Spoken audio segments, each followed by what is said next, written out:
Bab 979. Siapa yang mengutarakan itu tidak penting. Tuan Besar melindungi Victoria Hilton. Anak itu diracuni ketika bersamamu. Itu faktanya bukan. Tracy tidak berkata apa-apa. Hanya menatap Victoria. Seandainya memiliki bukti, ia benar-benar ingin mengungkap karakter asli wanita itu. Karena anak itu diracuni saat bersamamu, maka situasinya pun akan berbeda. Tuan Besar berkata dengan logistik dan tegas. Kalau semua ini dibalik, anak itu pulang bersamamu ke rumah keluarga Moore, pasti kasus ini akan lebih berbahaya. Sudah cukup bicaranya. Kali ini, Daniel yang berbicara. Tracy terkejut. Jarang sekali ia berperilaku kasar seperti ini kepada Tuan Besar di hadapan orang lain. Daniel, sikap macam apa ini? Kemarahan Tuan Besar pun bangkit. Ada penyebab lain di balik peristiwa Carla terpapar racun. Hingga saat ini aku masih menyelidikinya. Daniel mengernyitkan keningnya dan berkata, sekarang ini, aku mencurigai ia diracuni saat berada di restoran Laut Biru. Kemungkinan saat ia minum secangkir teh. Ia mengangkat cangkir teh di tangannya. Lalu melanjutkan, aku sudah meminta Thomas untuk menyelidiki lebih lanjut. Sebentar lagi hasilnya akan keluar.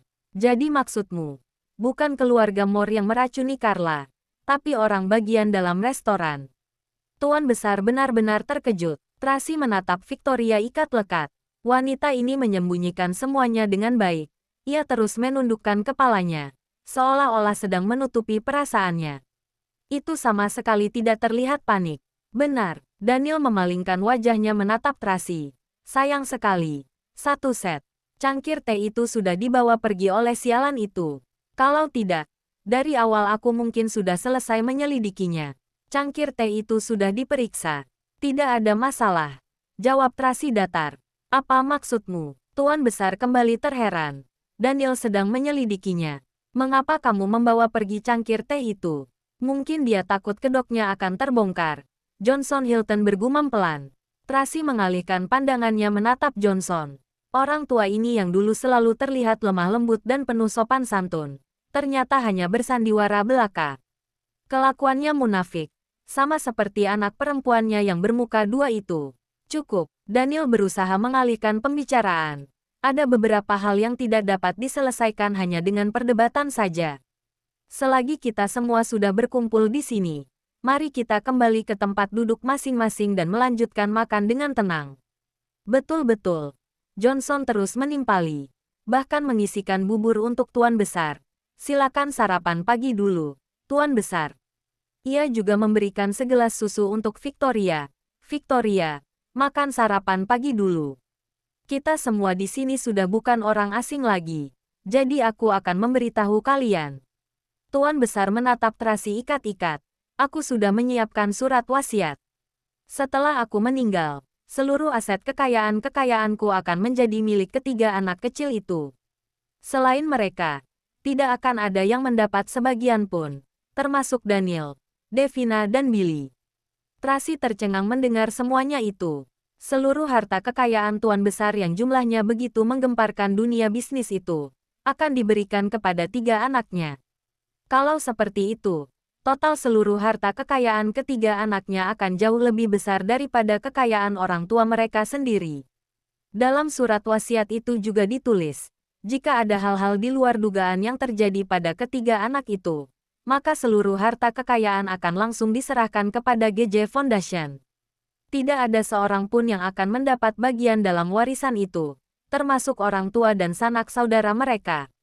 Sebelum mereka dewasa, seluruh warisan itu akan diatur oleh Daniel. Setelah mereka genap berusia 20 tahun dan telah mendapatkan izin Daniel dan Sanjaya, seluruh harta kekayaan itu akan otomatis berpindah nama menjadi milik mereka. Setelah selesai mengatakan semuanya itu, Tuan Besar masih menambahkan, Tracy, kamu adalah seorang ibu. Aku berharap kamu dapat mempertimbangkannya baik-baik demi ketiga anakmu. Kali ini, Tracy tidak mengucapkan sepatah kata pun. Yang membuatnya terkejut bukan karena banyaknya jumlah warisan itu, melainkan karena kesungguhan hati Tuan Besar terhadap ketiga anaknya. Seluruh peraturan yang tertulis dalam surat wasiat itu sebenarnya untuk melindungi keselamatan anak-anak. Dengan begitu, Tuan Besar dapat mengumumkan kepada semua orang untuk tidak bertikai lagi. Bahkan, ia bersama Daniel tidak mendapat bagian dalam harta warisan itu. Terlebih lagi, jangan pernah mencoba berusaha menggunakan tipu daya apapun untuk merebut harta warisan itu dari anak-anak. Seandainya terjadi sesuatu dengan anak-anak, mereka juga tidak akan mendapatkan sepeser uang pun.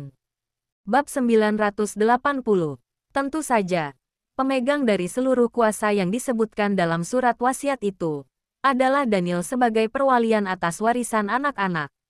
Tuan Besar berkata penuh makna, "Kamu adalah orang yang pintar. Aku yakin kamu paham akan arti semua ini." Tuan Besar tidak mengungkapkan secara langsung, namun Tracy dengan jelas mengerti. Jika ia membawa pergi anak-anak, maka mereka akan kehilangan hak ahli waris mereka, serta tidak akan mendapatkan perlindungan lagi dari keluarga Wollens. Johnson mengernyitkan keningnya, lalu menundukkan kepalanya, tidak mengatakan apa-apa. Namun, ekspresinya memburuk. Apa seluruh usahanya selama ini sia-sia? Daniel sudah tidak mendapat hak lagi sebagai ahli waris. Meskipun grup Skywell yang di bawah namanya itu memiliki nilai perusahaan yang sangat tinggi, tetap saja artinya sudah berbeda. Apa sudah selesai? Daniel membawakan sebuah bakpao kecil untuk Tracy. Coba makan ini dulu. Kamu belum makan apa-apa dari pagi. Tracy sambil termenung menggigit bakpao kecil itu. Bakpao yang sudah dingin itu membuatnya tersedak, sehingga ia mengambil sesendok sup sarang burung walet dan bersiap meneguknya. Victoria mengamatinya. Matanya langsung berbinar-binar. Minum ini saja. Daniel tiba-tiba mengambil sup sarang burung walet yang sudah dingin itu dari tangan Tracy, lalu menyodorkan segelas susu hangat untuknya. Kebetulan aku ingin minum sarang burung walet itu. Tracy melihat sekilas, lalu meneguk susu hangat itu. Bakpao dingin tadi pun dapat dengan mudah ditelan masuk ke dalam tenggorokannya. Daniel mengambil sesendok minum sarang burung walet, bersiap-siap memasukkan ke dalam mulut. Victoria tiba-tiba berdiri, tanpa sengaja menjatuhkan segelas jus di hadapannya. "Victoria, kenapa kamu ceroboh sekali?" Johnson mengernyitkan keningnya, lalu melanjutkan minumnya. Victoria memberikan segelas teh untuk Daniel. Dengan panik berkata, "Minuman sarang burung walet itu sudah dingin. Jangan diminum lagi. Minum yang ini saja. Tidak apa-apa, justru lebih enak diminum saat dingin." Daniel mengambil sendoknya dan bersiap meneguk minuman sarang burung walet itu. Victoria bergegas mendorong tangan Daniel, sehingga mangkuk minuman sarang burung itu jatuh terbalik di atas meja, dan seluruh isinya tumpah membasahi meja itu. "Apa yang mau kamu lakukan?" Daniel merasa curiga. Di dalam minuman sarang burung itu ada serangga. Victoria dengan panik menjelaskan, "Ada serangga. Atau ada racun." Tracy menyipitkan matanya, menatap Victoria dingin. "Aku tidak tahu apa yang kamu bicarakan." Victoria menundukkan kepalanya, tidak berani menatap Tracy. "Kamu berulang kali mencelakai Nona Tracy. Kemarin kamu menyerangnya. Hari ini berusaha meracuninya. Kamu benar-benar menginginkan seluruh keluarga Moore binasakan." Naomi menahan Victoria, lalu ia menyeretnya. Victoria yang mengejutkan, langsung berteriak ketakutan. "Oh, lancang sekali." Tuan Besar meraung marah. "Lepaskan." Tracy pelan-pelan meneguk tehnya. "Ini adalah rumah keluarga Wollens. Seharusnya orang dari keluarga Wollens yang menegakkan keadilan di sini." Ia berpaling menatap Daniel. "Bukan begitu, Presdir. Aku percaya Victoria bukan orang seperti itu." Daniel menatap Victoria sekilas, lalu memerintahkan, "Lily." Ya, Lily membawa sekelompok dokter datang. Mereka dengan cepat memasang peralatan mereka, lalu memeriksa minuman sarang burung walet itu di tempat. Mereka melakukan semuanya dengan cepat dan terampil, seolah-olah mereka sudah bersiap-siap dari pagi. "Daniel, apa yang kamu lakukan?" Johnson menjadi panik. Victoria adalah wanita yang baik dan lemah lembut. Mana mungkin dia akan membuang racun ke dalam makanan itu? "Benar. Aku percaya dengan Victoria. Jadi dengan pemeriksaan ini, aku dapat membuktikan bahwa ia tidak bersalah." Daniel mengelap tangannya dengan elegan. Pembawaannya tenang, namun begitu mengintimidasi. Melihat perilaku Daniel seperti itu, tiba-tiba Tracy menyadari maksud perbuatannya. Daniel benar-benar telah merencanakan semuanya dengan matang. Perjamuan makan pagi ini benar-benar ide yang cemerlang. Tampaknya akan ada pertunjukan yang lebih hebat lagi di penghujung acara. Tuan Besar, Johnson buru-buru meminta bantuan kepada Tuan Besar. Daniel, sebenarnya apa yang kamu ributkan? Tuan Besar berkata dengan marah. Hanya karena semangkuk minuman sarang burung, kamu sampai memeriksa Victoria. Mana mungkin ia menaruh racun ke dalam minuman itu? Sekarang aku yang memeriksanya. Tentu akan jauh lebih baik daripada keluarga Moore yang berusaha membalas dendam di kemudian hari kan. Daniel berkata dengan tenang. Bagaimana menurut Paman Johnson? Ah ini, Johnson memandangi Victoria. Bab 981. Victoria buru-buru menatap Johnson dengan penuh arti. Johnson yang melihatnya langsung mengerti. Seluruh tubuhnya tiba-tiba berkeringat dingin. Ia pun bergegas menarik Tuan Besar sambil berkata, Tuan Besar, Victoria tidak mungkin meracuni seseorang. Mereka memeriksa Victoria seperti ini merupakan sebuah penghinaan. Tolong Tuan Besar dapat menegakkan keadilan untuknya. Lepaskan Victoria dulu. Tuan Besar menggebrak meja makan. Naomi tidak memedulikannya. Tracy memandangnya penuh arti. Akhirnya ia pun melepaskan Victoria. Victoria hampir saja terjatuh. Johnson menopangnya. Dengan marah berkata, kesalahan apa yang telah dilakukan keluarga kami? Jelas-jelas kami datang ke sini untuk membantu mengobati keluarga Wollens. Tapi kami malah terus mendapat perlakuan seperti ini. Kemarin kami diserang. Sekarang masih dipermalukan seperti ini. Victoria terhuyung. Seperti akan segera terjatuh. Tuan Besar yang melihatnya langsung merasa tidak tega. Ia menghardik Daniel. Kamu jangan mengikuti wanita itu menyalahkan Victoria. Kalau seandainya di dalam minuman sarang burung itu tidak ada racun, aku akan langsung meminta maaf padanya. Daniel melanjutkan meneguk tehnya. Kamu, alasan utamanya adalah karena pada saat Carla keracunan makan di restoran Laut Biru, Victoria juga berada di sana. Daniel menjelaskan dengan tenang. Tracy sejak awal sudah mencurigai Victoria meracuni Carla, jadi ia terus memojokkannya. Mana mungkin Victoria meracuni Carla? Tuan Besar masih tidak percaya. Saat Carla sakit dulu, Victoria yang menemaninya siang dan malam, serta merawatnya. Benar, aku juga berpikir seperti itu. Daniel menganggukkan kepalanya. Jadi aku tidak mencurigainya. Oleh karena itu, bukankah sebaiknya sekarang aku membuktikannya di hadapan semua orang? Seandainya tidak ada racun dalam minuman sarang burung itu, berarti Victoria telah difitnah. Nantinya, Tracy juga tidak akan mungkin mencari masalah dengannya lagi. Tapi, Tuan Besar, saat itu juga, Sanjaya tiba-tiba berbicara. Saat ini yang diperiksa hanya minuman sarang burung itu, bukan Victoria. Setelah mendapat kejelasan, semua masalah ini akan selesai.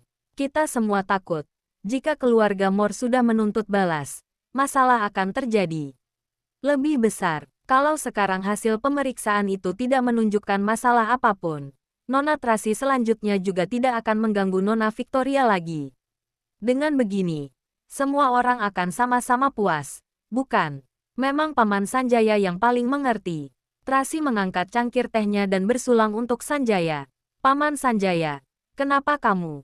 Apa yang Sanjaya katakan itu benar? Tuan Besar memotong kata-kata Johnson. Ada aku di sini. Siapapun tidak akan berani menyentuh Victoria. Biarkan mereka memeriksa minuman sarang burung itu. Kalau terbukti tidak ada apa-apa di dalam minuman itu, kamu, Tuan Besar dengan keras menunjuk ke arah Tracy, harus minta maaf pada Victoria. Bagaimana kalau hasil itu menunjukkan ada masalah? Tanya Tracy sambil menaikkan alisnya. Itu, Tuan Daniel, hasilnya sudah keluar. Lily segera membawa hasil pemeriksaan laboratorium sambil menatap Victoria dengan pandangan yang rumit. Wajah Victoria memucat. Dengan takut menundukkan kepalanya. Daniel melihat sekilas hasil pemeriksaan itu. Tanpa mengucapkan sepatah kata pun, ia langsung menyerahkannya kepada Tuan Besar. Tuan Besar yang langsung membacanya pun tidak mampu menyembunyikan rasa terkejutnya. Johnson yang melihat hasil itu di sampingnya langsung dipenuhi ketakutan. Hampir terjatuh ke lantai. Ini, apa sebenarnya yang terjadi? Tuan Besar bertanya kepada Victoria sambil memegangi laporan hasil pemeriksaan. Kakek, aku sama sekali tidak tahu apa-apa. Victoria menangis sambil menggoyang-goyangkan tangannya. Aku benar-benar melihat ada serangga di dalam minuman sarang burung itu. Jadi aku tidak mau Daniel meminumnya. Betul-betul, Johnson buru-buru menambahkan. Seandainya benar-benar ada racun dalam minuman itu, kalian juga tidak dapat menuduh keluarga kami yang menaruh racun itu. Apa kalian ada buktinya? Kalau aku yang menaruh racun itu, kenapa aku mau mengekspos diriku sendiri? Apa aku sebodoh itu? Kata Victoria sambil menangis. Benar juga, ada keraguan yang muncul pada Tuan Besar. Kalau benar Victoria yang menaruh racun itu, kenapa ia mau menumpahkan minuman sarang burung itu? Kalau ia tidak mendorong mangkuk sarang burung tadi hingga jatuh terbalik, tidak akan ada yang mencurigainya. Alasannya sederhana, orang yang ingin dilukainya itu adalah aku, bukan Daniel. Tracy berkata sambil tersenyum dingin. Saat aku mau meneguk minuman sarang burung itu, ia sama sekali tidak bereaksi. Tapi ketika Daniel yang ingin meminumnya, ia langsung menjadi gelisah. Bab 982. Benar, aku memang membencimu. Aku tidak pernah menyakitimu. Tapi kamu selalu berusaha menyerangku, menyiksaku, beberapa kali berusaha membunuhku, bahkan hingga menusukkan jarum ke wajahku. Victoria berkata dengan histeris. Jadi aku melihat ada serangga dalam minuman sarang burung itu. Aku sengaja tidak melarang dan membiarkanmu menelannya. Tapi, melihat Daniel yang ingin meminumnya, tentu saja aku harus menghentikannya. Teruslah bersandiwara. Tracy menatap dingin. Kamu kira dengan mencari berbagai alasan, semua masalah ini akan selesai. Sekarang kita cukup memeriksa tas perlengkapan medismu agar semuanya jelas bukan? Oh iya, bisa jadi racun ini sama dengan racun yang ditelan oleh Carla. Kami sekarang sedang melakukan pemeriksaan dan menganalisis toksisitas racun itu. Sebentar lagi hasilnya akan keluar, Lily melaporkan. Mengenai tas perlengkapan medis, selagi kalian sedang melakukan pemeriksaan, sekalian saja semuanya diperiksa sampai tuntas, perintah Daniel. Baiklah, Lily segera menyuruh orang mengambil tas perlengkapan medis milik Victoria. Daniel kamu, tangis Victoria semakin menjadi-jadi. Aku selalu memikirkan semuanya untukmu. Kenapa sikapmu seperti ini padaku? Daniel, kenapa kamu tidak mempercayai Victoria? Tanya Johnson marah. Seandainya Victoria benar-benar bermaksud buruk, ia tidak mungkin mencegahmu minum sarang burung itu. Tenanglah, Daniel berkata dengan tenang. Aku ingin membuktikan bahwa Victoria tidak bersalah, sehingga menugaskan semua pemeriksaan ini. Tidak perlu khawatir. Jika terbukti bahwa Victoria memang tidak bersalah, saya akan sungguh-sungguh meminta maaf padanya. Kamu, Johnson menjadi panik dan meminta bantuan kepada Tuan Besar. Tuan Besar, tolong bantu katakan sesuatu. Tuan Besar menatap Daniel lekat-lekat. Setelah beberapa lama kemudian, akhirnya dia berkata, karena ternyata ditemukan racun dalam minuman sarang burung itu, maka semuanya harus diperiksa jelas. Kalian jangan khawatir. Ada aku di sini. Tidak ada orang yang berani melakukan macam-macam terhadap kalian. Itu, Johnson menjadi putus asa. Ia jelas paham. Kalau sampai tas perlengkapan medis itu diperiksa, maka semua perbuatan mereka akan terbongkar. Victoria berusaha menenangkan dirinya dan berkata, kalau memang ada orang yang berusaha memfitnahku, menjebakku dengan menaruh racun itu, apa yang bisa kulakukan? Menjebakmu. Tracy tertawa. Maksudmu bila ditemukan racun dalam tas perlengkapan medismu, itu karena orang suruhanku yang menaruhnya. Akhirnya kamu mengakui kejahatanmu sendiri. Johnson langsung menjawabnya. Lalu, aku juga memasukkan serangga ke dalam minuman sarang burung itu dan membayangkan pura-pura mau minumnya. Tracy memijat pelipisnya. Wajahnya terlihat jengkel. Tapi, bagaimana aku bisa mengetahui kalau Daniel akan merebut mangkuk sarang burung itu dari tanganku?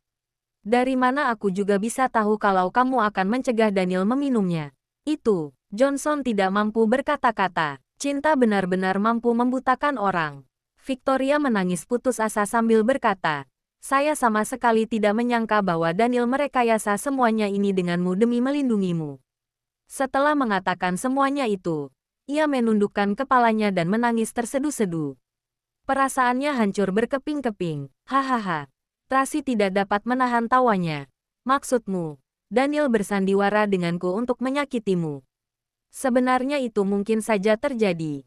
Daniel bahkan menganggukkan kepalanya. Demi kamu, apapun itu pasti akan kulakukan. Kamu, Tracy kehilangan kata-kata. Sebenarnya apa yang sedang orang ini lakukan?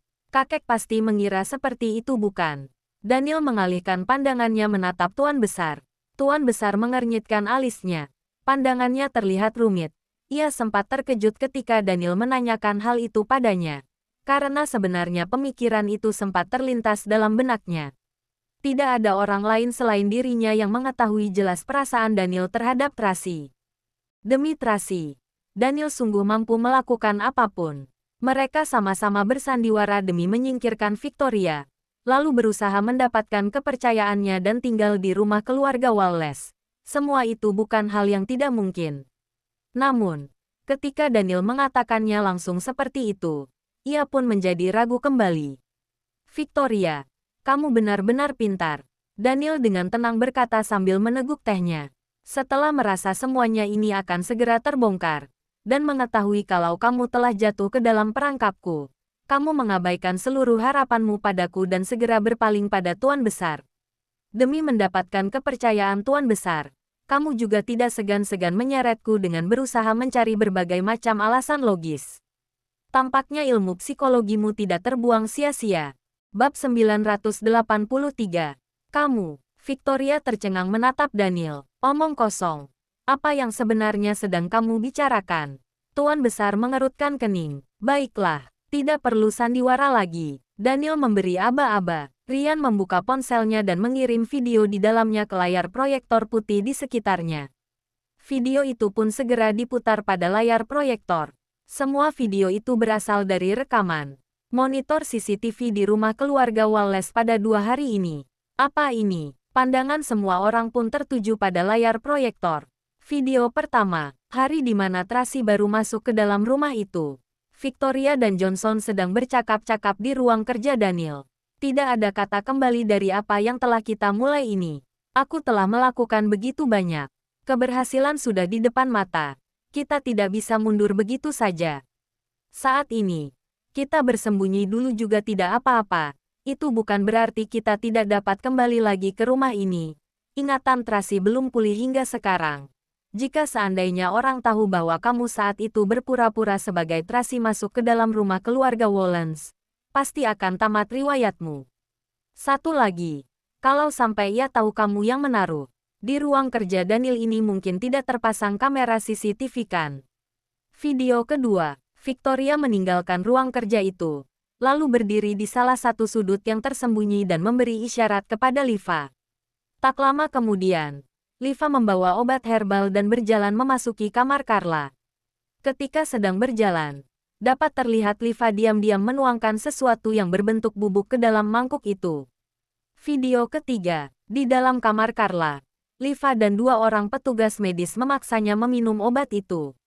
Mereka bahkan memasukkan obat itu ke dalam mulut Carla secara paksa. Beruntung, Charles dan Roxy berhasil menghentikan mereka tepat pada waktunya, sehingga Carla hanya meneguk sedikit saja obat itu. Namun, tetap saja obat itu dengan cepat bereaksi.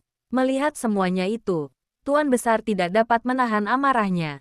Ia mengangkat tangan dengan gemetar menunjuk Victoria, dan berkata dengan marah, kamu ternyata. Wajah Victoria pun menjadi pucat pasi. Kepanikan langsung melingkupinya. Ia sama sekali tidak menyangka kalau semua perbuatannya ini diam-diam terekam oleh kamera. Tapi kenapa bisa ada kamera CCTV dalam rumah keluarga Wallace? Jelas-jelas waktu itu tidak ada. Tidak perlu terburu-buru. Lanjutkan saja menontonnya. Daniel mengingatkan. Video keempat. Charles menggendong Carla sambil turun ke bawah mencari maminya. Victoria memberi isyarat kepada petugas medis keluarganya. Petugas medis itu mendorong Charles dan Carla dari belakang. Charles dan Carla pun terjatuh dari tangga itu. Victoria yang tidak memedulikan keselamatannya, langsung berlari melindungi mereka. Ternyata, itu semua hanya trik belaka Victoria. Berpura-pura menyumbangkan dirinya untuk mendapatkan kepercayaan mereka. Video kelima, Daniel menggendong Tracy yang sedang kambuh penyakitnya pulang ke rumah. Ketika Daniel keluar, Victoria yang merasa tidak rela melihat semuanya pun mengambil tas perlengkapan medisnya ke lantai atas. Dengan beralasan ingin memberi Daniel obat, ia membawa sebuah jarum berusaha menusuk Tracy. Namun tanpa disangka, Tracy malah berbalik menusukkan jarum itu ke wajahnya. Yang berarti, jarum yang telah dilumuri dengan racun dan menusuk wajahnya itu adalah miliknya sendiri. Video ke-6. Johnson menemukan Victoria dengan wajah terluka dalam ruangan itu. Seluruh percakapan mereka, serta bagaimana mereka menyuruh petugas medis mengambil tas perlengkapan medis itu, dengan jelas menunjukkan bahwa jarum maupun racun itu adalah milik Victoria sendiri. Video ke-7. Setelah Tuan Besar dan Daniel pergi, Victoria mengarahkan Johnson untuk menyuruh Liva meracik racun itu, bahkan menyuruh 2 petugas medis untuk meracuni Tracy. Video ke-8. 2 orang petugas medis itulah yang menaruh racun itu ke dalam minuman sarang burung. Setelah ke-8 video itu selesai diputar, seluruh kebohongannya pun telah terbongkar. Victoria terduduk tidak berdaya di atas lantai. Seluruh harapannya sirna. Sebelumnya ia masih dapat berusaha merangkai berbagai alasan. Namun kali ini, sudah tidak ada jalan keluar lagi baginya. Segala keburukan dan perbuatannya yang membayangkannya terpampang jelas di hadapannya. Ia seperti telah ditelanjangi di bawah panasnya matahari. Tidak ada lagi tempat untuk bersembunyi. Kamu, sekujur tubuh Tuan Besar bergetar. Ia mengangkat tangannya menunjuk Victoria ingin memarahinya. Namun tidak ada satu kata cercaan pun yang keluar dari mulutnya. Dengan satu tangan memegangi dadanya, Tuan Besar hampir saja terjatuh terkena serangan jantung. Tuan Besar, Johnson berlutut di atas lantai sambil menangis memohon. Victoria telah dibutakan oleh kecemburuan saat itu. Tapi ia sama sekali tidak berniat untuk melukai Daniel, ia hanya ingin terus berada di sisinya. Mohon Tuan Besar dapat memaafkan Victoria. Jangan lupa like, comment, and subscribe ya. Terima kasih. Tunggu terus kelanjutannya.